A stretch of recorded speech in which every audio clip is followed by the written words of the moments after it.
By the time I got to Columbia High School, my class was about 500, and there were 50 Afro-American.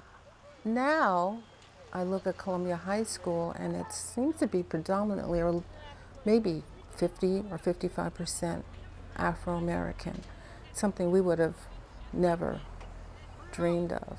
Musician Earl May's wife, Lee, grew up in South Orange, even then a town very conscious of its racial makeup. Back in the 60s, my parents used to have what they called evening discussions, and they would have people from different neighborhoods come and talk about the town. And that was one of the questions that was always asked. Is race really an issue, or should it be? Racial balance in a community was an issue 40 years ago, and it is today. If you look at housing markets that are exclusively white or exclusively black, that there tends to be a devaluation of properties in communities that are predominantly black. Which is why these South Orange residents have organized to keep the races balanced in each neighborhood of their town. In our neighborhoods, we have an Eastern strategy and a Western strategy.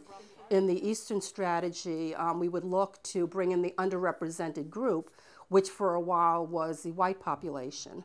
In the western end of town, the underrepresented group tended to be people of color. So we tried to develop strategies to encourage people to move to those particular neighborhoods. South Orange jazz musician Don Braden has noticed the results. There's been a balanced inflow of people. You know, as I said, there's some turnover. Pretty much a black family moves in, a white family moves in, a black family moves in, a white family moves in. Everybody's upper middle class, everybody's cranking, and it's all good. Good socially and financially. It's supply-demand, basically. To the extent that we can have a housing situation that appeals to people of all races, we've got more people wanting to buy, and the more people you have in the pool, the higher the prices tend to be.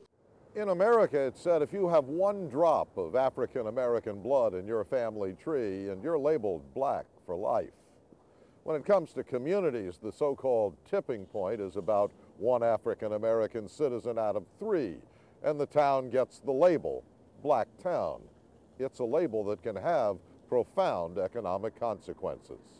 Because that's what happened to East Orange. And the apartments that are on Munn Avenue and on Harrison Street, which had been upscale luxury apartments, began to fall down. My parents used to say it's because the landlords didn't care anymore because black people were living in, you know. But the bottom line is East Orange became known as a black suburb, and things fell apart. People would come here to shop because we had everything that they had in New York. When East Orange Mayor Robert Bowser was growing up, the town was a prosperous white-majority suburb. Then came riots in the inner-city black ghetto of next-door Newark. Whites fled, and today East Orange is the blackest city of its size in America, 95% African-American. My hope is that really we become a shining star because of the high percentage of people of color in the community. Many believe East Orange started to come back in 1998 when Mayor Bowser took office. The main shopping street, Central Avenue, is still today struggling, but public education scores have improved, and schools, some of them named for local stars like actress Cicely Tyson and singers Whitney Houston and Dionne Warwick, have been rebuilt or rehabilitated. The East Orange Police Department is now known for its high-tech equipment and its innovative campaign against criminal gangs. And in recent years, Mayor Bowser has been busy building and selling affordable housing. This is called the Greenwood Redevelopment Area, which is 24 square blocks. This is a big investment for the city of East Orange, and unfortunately, just as you made it, the housing market nationally tanked. We have not really felt that, but so far that the downturn, I think it's so general that it doesn't really apply to us that much right now. It sure applies to East Orange resident Felicia James, who bought and meticulously rehabilitated her dream home in 2002. When we bought it, it didn't have any insulation. The windows were bad. The roof was good. We had to change the boiler system. Then Valicia got divorced and refinanced the house. And then she got sick and lost her job and refinanced again. In 2006 is when I really started going downhill and was hospitalized for like pulmonary embolism, back problems. I had a lot of medical problems. My boss pulled me off the job and told me I had to go on permanent disability because I wasn't functioning like I used to. This is my mother's room. Through all of this, Valicia never missed a payment on her home. But she was less than a week away from doing so when we met her. She was resigned to losing her home to foreclosure. Well, it's very depressing, and it takes a lot for me to just get up every day and just face the world and smile. And we all had Christmas, and I was calling it the Last Supper. Right now, the only place I can see I'm going right now is a shelter, because where am I gonna go?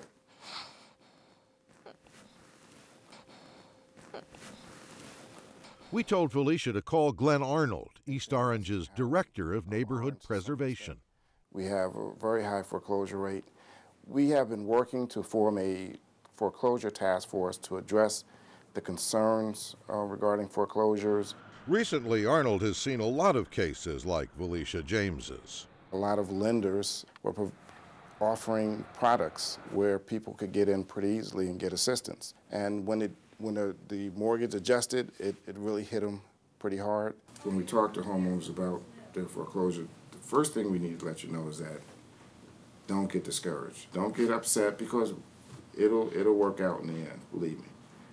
As Glenn interviewed Valicia, a startling fact emerged.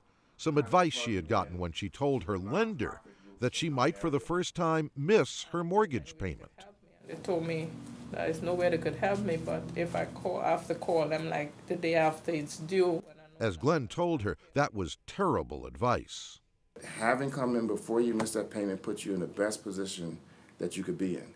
If you had waited a month, 2 months, 3 months, then you'd be, the whole foreclosure process would start, and then that gets into a whole different animal. If you want to keep your house, you want to fight to keep your house, we're going to try and find a way to make that happen. It's all right, you'll hang in there, okay? Yeah. You'll be fine. It's going to cost East Orange to cope with Valicia James's foreclosure problem. Glenn's office and several other East Orange departments and non-governmental organizations will all be involved. But if she loses her home, taking care of her and her extended family will be much more expensive, not to mention a human disaster, of which East Orange already has its share. More than 60% of all East Orange mortgages are subprime, and many of them are in trouble. All across America, subprime foreclosures are hammering African American communities. Foreclosure rates in the state of New Jersey are 3 times higher for blacks than for white homeowners. The light here is so much nicer. In this grim situation, there are 2 new factors that might mitigate the losses. Yeah, this is nice. First off, in 2008, there are more blacks with money to invest than ever before in America. And they're looking to buy and maintain long-term properties which years ago might have been abandoned. Property over time appreciates, but over the long term, 10, 15 years from now, both my home as well as those other properties will appreciate to the point that I could either take equity out, or if I have these kids that I keep mentioning, I could sell one of those properties and send them off to college.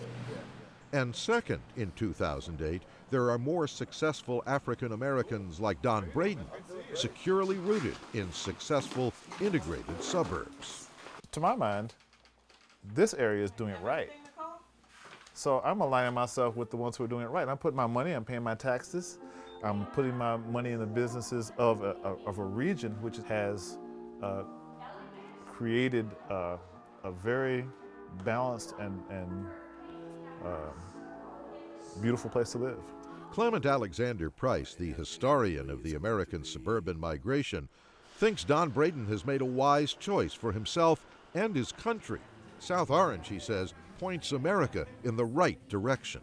If suburbs can promote themselves as a kind of a striver's row, as a social terrain that believes in diversity, as a place where the schools are really going to figure out how to educate Johnny and Jane, race notwithstanding, it may be the place where the benefits of the civil rights movement will take hold.